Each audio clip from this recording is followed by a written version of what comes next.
Je m'appelle Jacques Pissonem, je suis sculpteur à Plancher-les-Mines, dans la Haute-Saône. Et donc je suis sculpteur sur bois avec la particularité de n'utiliser que la tronçonneuse pour la sculpture.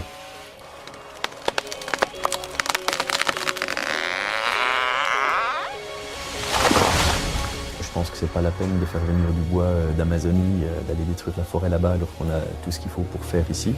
Donc c'est déjà des bois d'essence locale et surtout des bois de gros diamètre. Ici on a beaucoup de sapins, de très gros sapins. Dans notre vallée à Plancher-les-Mines, on a la chance d'avoir une vallée plein de très très gros sapins. Donc on est parti sur du sapin avec une armature en chêne pour une question de solidité et de relief également et de différence de couleur.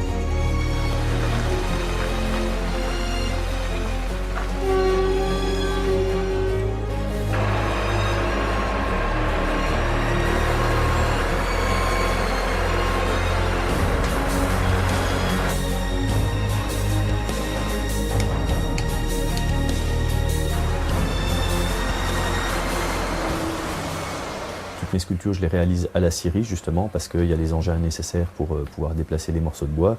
Là, c'était l'occasion d'associer Benoît vraiment pleinement à mon travail. Ça s'est fait logiquement.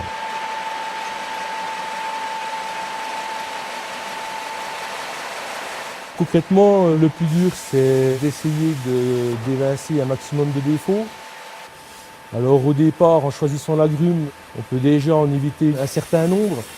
Maintenant, lorsque l'on ouvre le bois, lorsqu'on le scie, il y a toujours des imprévus du style éclat d'obus qui datent de la guerre, des nœuds éventuellement pourris et bien sûr on a le cœur, toujours ce fameux cœur qui a tendance à travailler que l'on doit enlever, qui est bien sûr valorisé derrière pour d'autres clients et d'autres utilisations.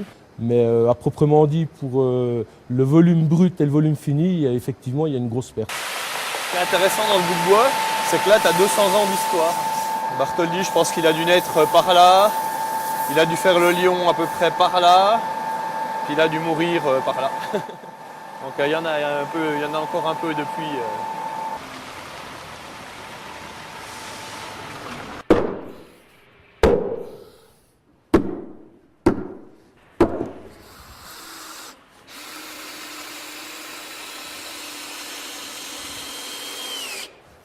Ça a pris beaucoup de temps ce mur, par exemple, ça a pris plus de temps que la sculpture en fait, à proprement parler. La construction de la pièce de bois a pris plus de temps que la sculpture. Donc c'était déjà pour moi la mi-étape, puis à la fois c'était le début parce que c'est vraiment là que le côté artistique et technique de la sculpture entrait en jeu. Avant c'était simplement une sorte de grosse charpente on va dire.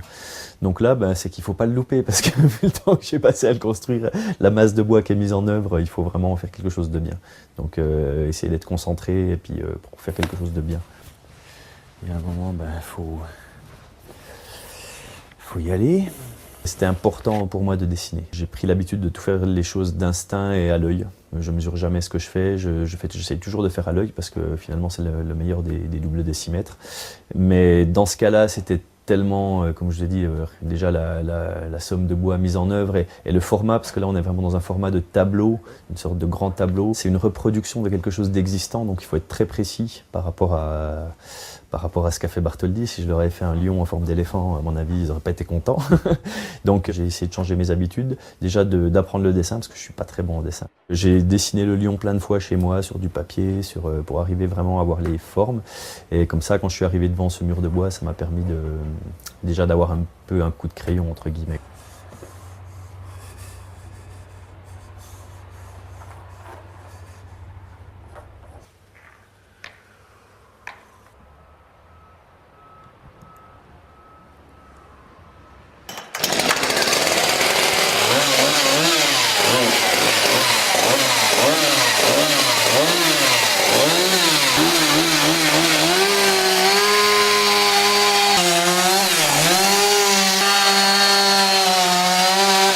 Une fois que le premier coup est mis, pour moi, tout se déroule plus facilement. La difficulté, c'est de mettre ce premier coup. Parce qu'on sait que c'est un travail énorme qui va arriver, qu'il ne faut pas se tromper, qu'il y a de la pression, qu'il y a tout ça. Par contre, une fois que c'est parti, en général, c'est parti, je ne me pose plus de questions, je laisse les choses aller.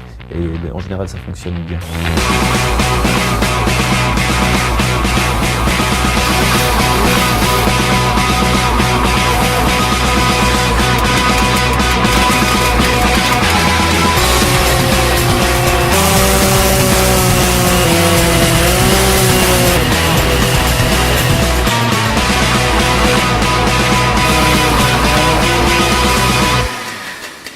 c'est mon crayon, c'est mon crayon, c'est un peu mes mains, la tronçonneuse dans la sculpture, moi. C'est vraiment, ouais, c'est vraiment mon ciseau, quoi. Si on ramène ça à quelqu'un qui sculpte avec un ciseau, moi, c'est mon ciseau, quoi.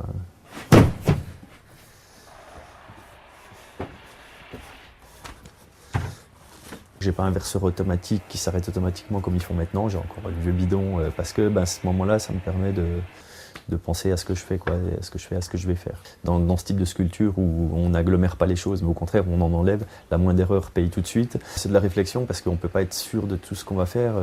C'est à la fois une observation, on observe ce qu'on fait, on réfléchit à ce qu'on va faire. Donc effectivement, autant il y a des fois on peut aller très très vite sans se poser de questions, taper dans la masse et avancer très vite, et autant il y a des fois il faut savoir freiner, sortir de ce qu'on est en train de faire pour regarder, observer, pour mieux y retourner et justement pouvoir aller vite.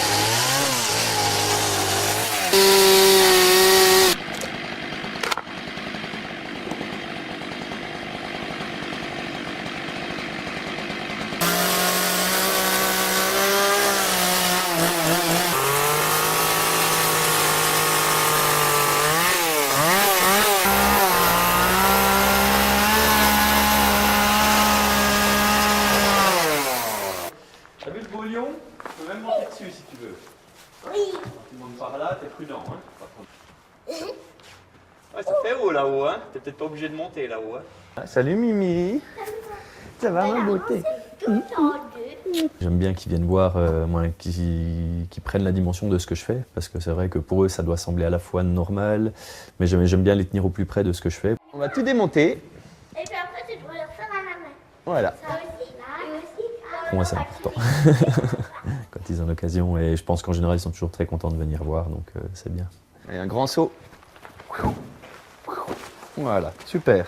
Et ben merci d'être venu me voir.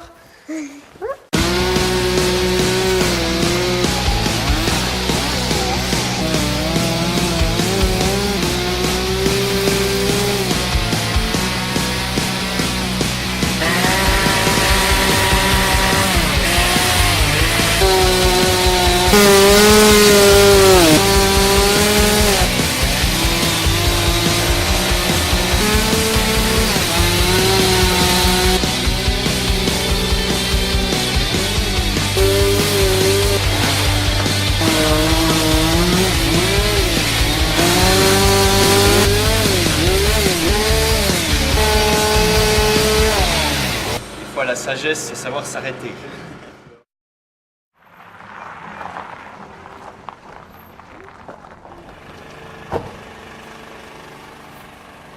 C'est la tête, elle va être terrible. Terrible. Là, je suis pas serein du tout, parce que pour faire déjà la tête du vrai lion, à l'échelle de ce qu'on l'a fait, il m'aurait fallu à peu près 1 mètre de bois, en le faisant vraiment en 100% en volume. Là, on est en bas-relief.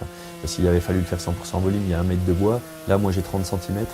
Donc, faire l'expression du lion dans 30 cm, la crinière, tout ce qu'il y a autour, puis le bas-relief, c'est encore une méthode de sculpture particulière. Moi, je suis autodidacte, donc j'ai pas vraiment appris, je découvre. Et une tête, c'est toujours difficile de donner une expression, parce que un rien peut changer beaucoup de choses. Donc, dans ces cas-là, ouais, là, c'était dur. C'est très dur même.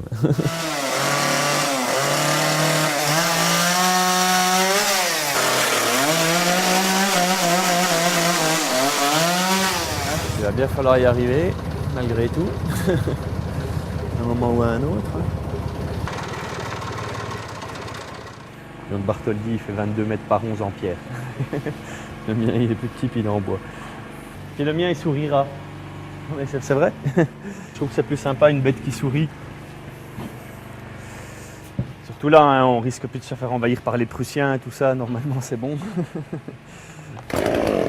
Donc il peut avoir le sourire. Le message de Bartholdi, il était bien en 1870, c'était très bien. Maintenant, je pense qu'avec l'Europe, on n'en est plus là. Donc j'ai plus envie qu'on reconnaisse le lion, mais qu'il soit sympathique, et qu'à travers lui, Belfort, tout ça, il y a un côté sympathique pour la ville, quoi, plutôt qu'un côté sur la défensive.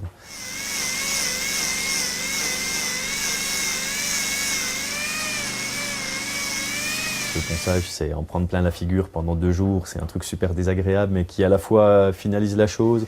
Donc mais au niveau du mental, on peut décrocher. Il n'y a plus la pression de réussir ou pas réussir. Là, c'est fait, si ça doit être loupé, c'est loupé, si ça doit être réussi, c'est réussi, mais c'est fini, quoi. Là, c'est une autre, c'est vraiment, après, c'est plus du travail de sculpture.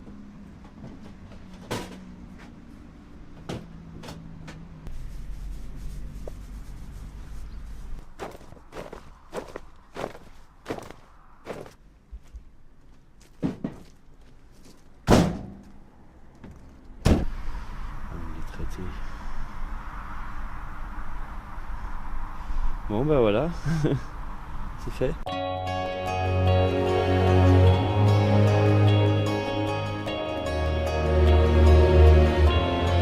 Quand on a commencé à se mettre en place le soir du Téléthon, j'ai vraiment pris la dimension du vrai lion, parce que c'est vraiment quelque chose de... C'est vraiment une vraie... C'est quelque chose, on a tellement l'habitude de le voir qu'en fait on a du mal à en apprécier la vraie dimension. Et le fait d'avoir travaillé dessus, mais sur mon lion à moi, quand j'ai vu le vrai, là, c'est là que j'ai compris que je m'appellerais jamais Bartholdi.